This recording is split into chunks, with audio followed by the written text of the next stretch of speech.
everyone, it's Haze, and in today's video we are once again going to be doing the Miraculous Monday meme review where my friend Hedge finds me the very best Miraculous memes from across the internet and I react to them and say whatever it is I'm feeling, and hopefully this week I won't talk to you about my nails. But anyway, because this is like a blind reaction, I have no idea what these memes are that Hedge has got for me. I haven't looked at them yet. You'll be seeing the first time I look at them. I'm not sure yet what I'm going to discuss, but usually in a meme review I do end up speculating about things to come in season 5. However, I haven't read the show Bible or seen the vast majority of leaks, and most people who watch me also haven't seen or read them, and we all want to kind of keep it that way. So please don't say, if I talk about a theory, please don't say you're right, you're wrong, this happens instead. I would actually just like to wait until I see the episode in question and see what happens, as would everyone else. So if you already know, great, good for you. Couldn't be happier for you. But I don't, and I don't want to know. So if you can't leave a comment that doesn't end up talking about the show Bible and what it contains, then I'd actually rather not leave a comment at all. So thank you very much. But other than that, let's get started with the meme review. Okay, first meme. What are you going to do, Master? So it's Dusu and Felix. Don't worry, I'm not cruel like my uncle. I mean, yeah, I guess. I mean, we haven't seen enough of Felix, but so far he doesn't seem as cruel as Gabriel Babe, so I'll give him that. And don't call me Master, you are in good hands. We are both free now. Thanks to us, no more Sentimonsters will live in fear of being destroyed. And now I have a plan. I brought you your snacks. It's Emily. Mom, I already told you. Why is she saying Mom? Felix lives in England, you'd more than likely say Mom. Anyway, I already told you to knock before entering my room. Oops, sorry darling, I made you tea and brought your favourite cookies. I'll leave you alone then. Thank you, Mum. Mama's boy. Cookie. Oh, it's so good. I mean, obviously right now we don't know what Felix's plan is. From the end of Strike Back, the only thing I could infer is that Felix was doing all of this to basically get the Peacock Miraculous. He basically used episode 9 as a way to confirm that Gabriel Babes had them. Why Felix was suspicious of his uncle in the first place? I don't know. I mean, he was correct, yeah, but where did that come about? How did that start? Don't know. I'd like to know the answer to that. But it seemed once he had it confirmed that his uncle was Shadow Daddy. May he rest in peace, I miss him. It seemed that, because I feel like Felix is a Sentimonster, it seems that he was doing all this to get the Peacock. Do you remember in Strike Back, I'm pretty sure I said this in my commentary video, I was like, at the time, I'd only like seen the episode 3 times when I made it, I felt that Felix, because when he leaves after being formidable and goes to the Egress Mansion, there was like sad music playing, and I thought that was because he was regretting what he was about to do to Ladybug, because he says, I'm sorry. But upon rewatching it and reading all your comments, it actually seems like Felix is apologising to the Sentimonsters because he couldn't save them and basically had to sacrifice them so he could go and do this. So it seems clear to me that Felix wanted the Peacock so he can protect himself, like Gabriel threatened to snap him in episode 9. He can't do that without the Peacock. However, it does seem that Felix gives him his amok, so either that was another fake one, and I don't know. But like, even with the amok, Gabriel can control him. He can't snap him, I don't think, unless he does something to the amok. Could he break it? Would that get rid of Felix? I'm not sure. But it seems Felix is more bothered about making sure no other Sentimonsters can be hurt, maybe. So I feel like him and Dusu will get along well. I feel like hopefully behind the scenes Felix has told Dusu like his plan for why they're together. Hopefully. I don't know. I love Dusu. Dusu's so cute. Anyway, next meme. I'm such a big fan. Can we take a picture together, Cat Noir? Well, dang. I never realised that Cat Noir was so popular with the girls. I mean, okay, I felt like it was obvious, but alright. Then again, is it really so shocking? I mean, he's brave and kind and sweet and tall and handsome. He's actually really handsome and kissable. Wait, whoa. Panic. Oh, no. He's always been so hot. Why am I thinking? Stop, Marinette, behave. Oh, Hedge said this was made before Passion. So usually for a meme review, I ask Hedge to include extra memes in case I need more and go over, because some memes I don't have as much to talk about. So this one was in the last one, but just a bit further on, so I didn't do it. He is like Why wouldn't she realise that? I feel like everyone talks about how cute Cat Noir is. Like, she's just the only one who hasn't been able to see it because of Adrian.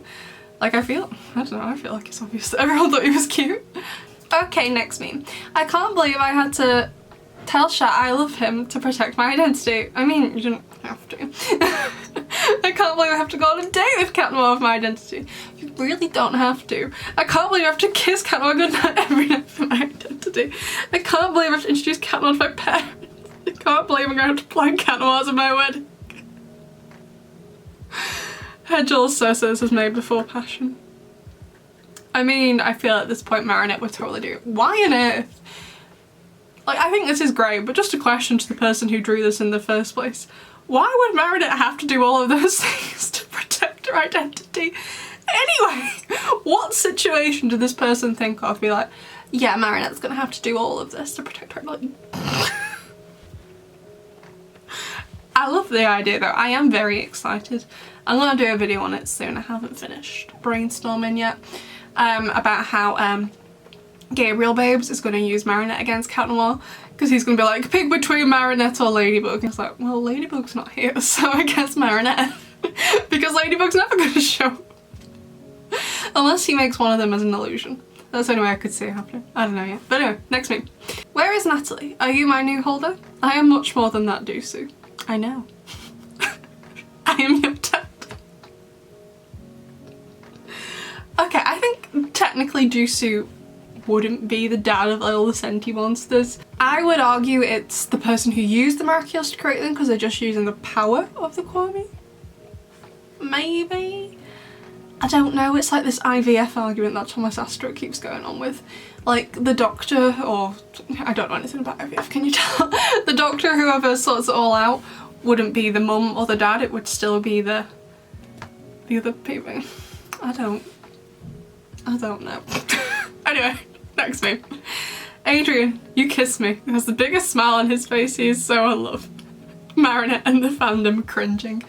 Whilst I am glad, I'm pretty sure I said this in the determination commentary, I am very happy that Adrian has fond memories of that moment, because in that scene in Puppeteer 2, because it wasn't long ago, I did the screaming session on that episode, he looks pretty traumatised because Marinette leans in and he's like, whoa, eternity is a very long time.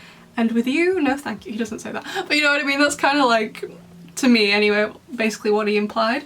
So I was a bit like, okay. So it seemed to me, whilst he didn't hate it that much, because he didn't seem that uncomfortable around Marinette afterwards, she obviously got quite upset and he was really apologetic and didn't want her to hate him.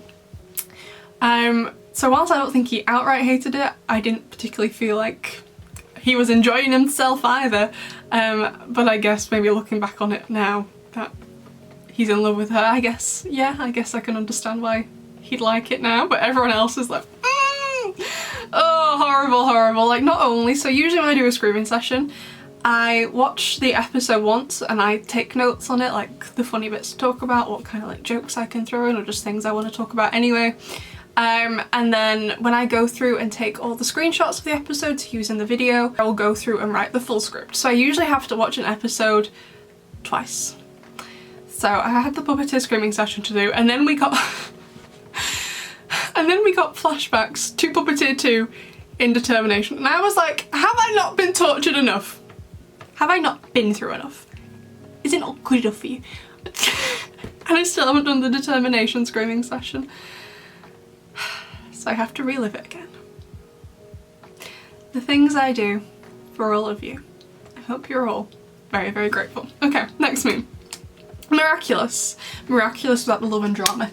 Yes, right. I remember a while ago I got into, when I say argument, we weren't like, obviously we weren't shouting at each other because it was in the YouTube's comment section, but I got into like a slight disagreement with someone in the comments, and they were like, first of all, what they said was reasonable. They were like, I don't personally watch the show for the love square, and I was like, that's fine, that's great. Not everyone does. Just because I do doesn't mean everyone else does, and that's fine. But then they went on to say, in fact, the love square isn't the focus of the show, and I'm a bit like, I mean, I feel like we could argue the focus of the show is split between like the love square and the eventual identity reveal, as well as the reveal of Gabriel and what he's been doing and what's going on there. I would say it's kind of split between those two things. Those are the two major plot points, and I feel like you either watch the show for the love square or for the stuff with Gabriel. Obviously there are people interested in both, but if you're not interested in both, it's usually from one or the other things. And I was like, no. I was like, I feel like this show has a pretty big focus on romance, since considering in season 1 we didn't even know who the antagonist of the show was. And they were like, no, you're completely wrong. The love square isn't relevant at all, it offers very little to the plot. And I was just like mind blown, because I was like, how are you watching the same show as me and claiming that there is literally like no romance content in it? It's understandable if that's not what you're watching the show for, or if it's just like not something you enjoy when they have it on screen. Fine, fair enough, that's your own opinion. But to say that the majority of the show isn't about romance,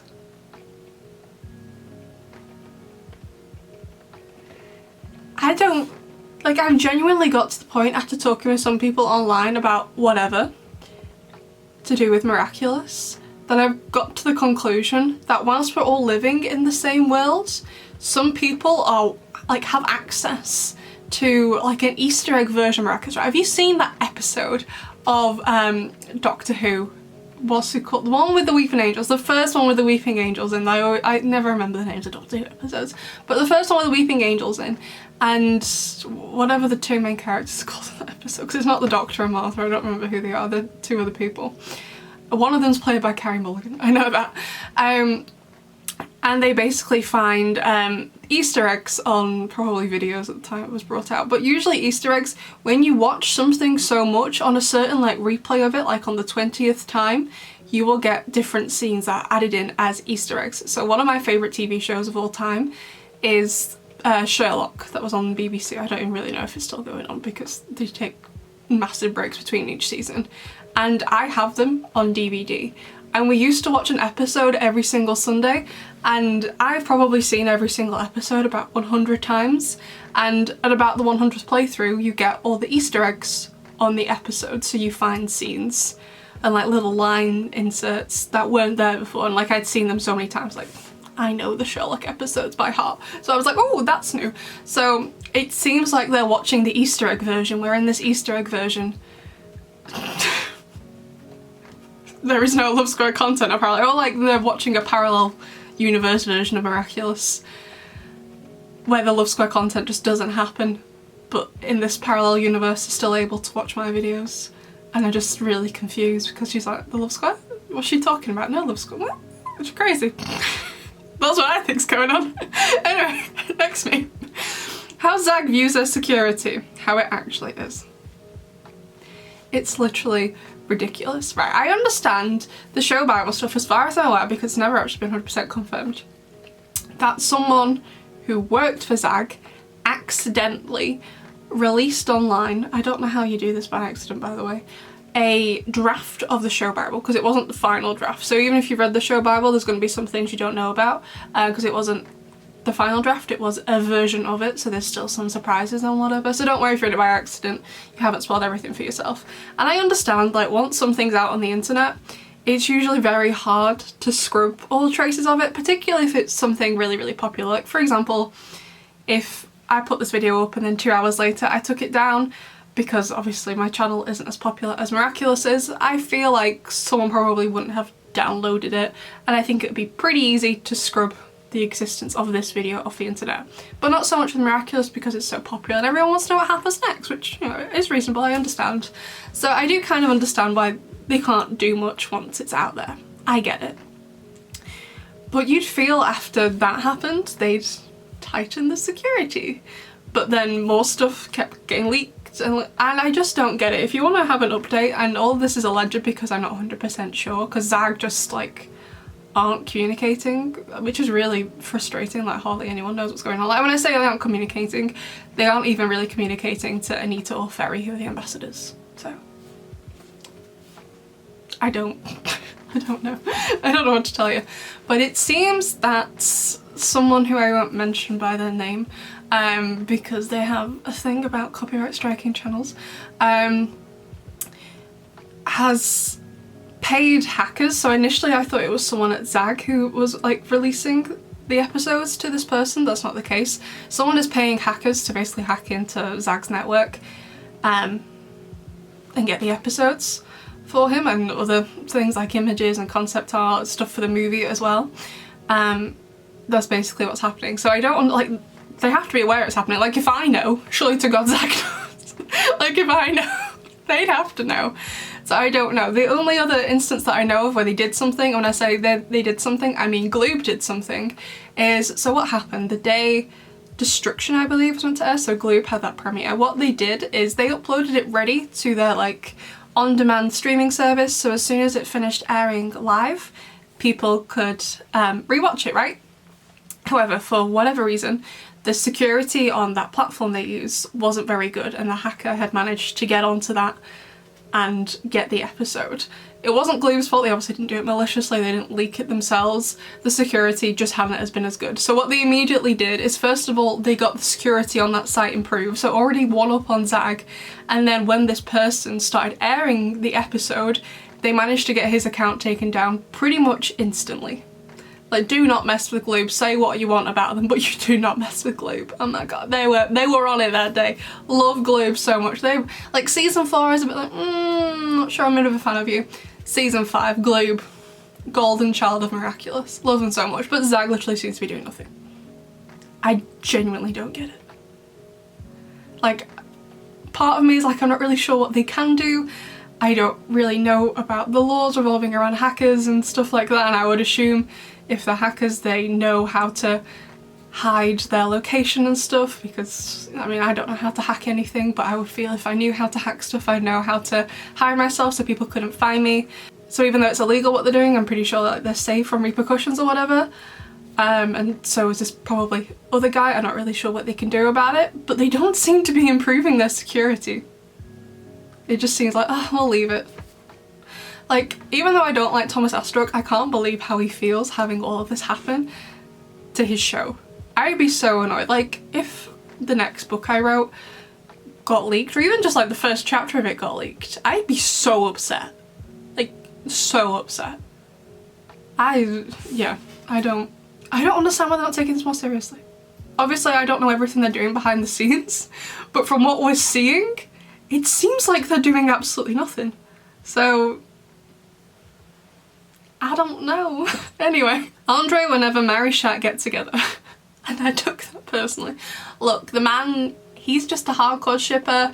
I did criticise him slightly in my commentary video, I think. But to be honest, I don't think I can anymore, because I'd do the exact same thing if I were in his shoes. So, don't know what to tell you, bestie. I know it's a bit weird, but you can't stop me from shipping people. It's just like part of my DNA. I don't know if this show's on anymore, but when I was a child, I used to watch this show called The Tweenies. I put a picture on the screen, and it was basically about 4, well, they're meant to be children, but they were wearing like suits. I don't really know what species they were. Children, I think they were meant to resemble humans. Just humans, but played by adults, obviously. That's why they were wearing like these weird suit things. And it was basically them going to like nursery or a playgroup and like their adventures and their friendship together. So there were 4 of them. There was Milo, Fizz, Jake and Bella. I absolutely hated Bella with a vengeance, and she used to curl her hair behind her ears like this, but she used to do it all the time, and she at the same time, and she used to do me absolute treeing. Hated her so much. Then there was Jake. Jake was cute and lovely. However, from the age of 4, I shipped Fizz and Milo together so much. Obviously I didn't have the name for it then. I didn't find out like what shipping was until I was probably like 14 and be like, oh, so that's what I did when I was 4. But every time Fizz and Milo were like had a scene together, I was like, yes, yes. And obviously nothing happened, because it was like for 4-year-olds, they were playing children. The show had no romance in it whatsoever. But I was like, yes, Fizz and Milo. Ah, there's something wrong with me. Okay, so the final meme of the meme review is the viewer submission meme. So like Hedge says on the screen, you gotta join the Discord, which is linked down below. It's a fun time. I'm in there pretty much every night, sometimes a bit later if I have Korean class, but other than that, I'm usually in there every night. So you need to make the meme yourself. It can't be a meme you just found. We have a separate channel to discuss memes you just found and thought were funny. I want to see what everyone else thinks, but for the meme viewer submission channel. I can never say that. You have to make the meme yourself. Everyone votes in it and Hedge picks whichever one got the most votes. So this one is from BlackCat26. Clicking the spoiler channel, going in blind.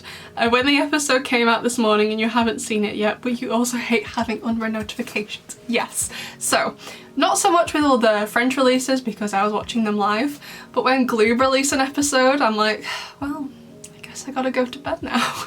Because what I do is in the morning, so obviously it comes out in Portuguese, no subtitles, obviously. By the time I wake up, the subtitles are out, but I'm like, well, I can't check Twitter to see my notifications. I usually have a message on Discord and like, oh, Haze, did you see this and this in the episode? What did you think of this? And oh, this was cool, what do you think happens next? I can't look at my phone. The only thing I use my phone for in the morning of a Gloob episode film, well, the day after the Gloob episode premiered, is to turn my alarm off. That's it. I cannot use my phone for anything else until I have filmed my reaction. So I get up, have something to eat, do my makeup, get dressed, stuff like that, sit down and film the reaction, and then before I film my commentary and make all the notes and stuff, I will have a scroll through Twitter, first of all to clear all the notifications, but also see like what the fandom's reaction to it was, get different opinions, see if it influences me and like what I think about that, have a look through what people sent me on Discord, on Instagram, or emailed me through my YouTube comments. There's so many notifications to check. This is so difficult. But yeah, that's what usually a typical morning looks like. Maybe I should do another vlog of it. I don't know. I know not all of you are interested in vlogs, but some of you are. But anyway, besties, that was the meme review for this week. I hope you like it. I'd love to know what your favourite meme was, and I will see you in the next one. Bye!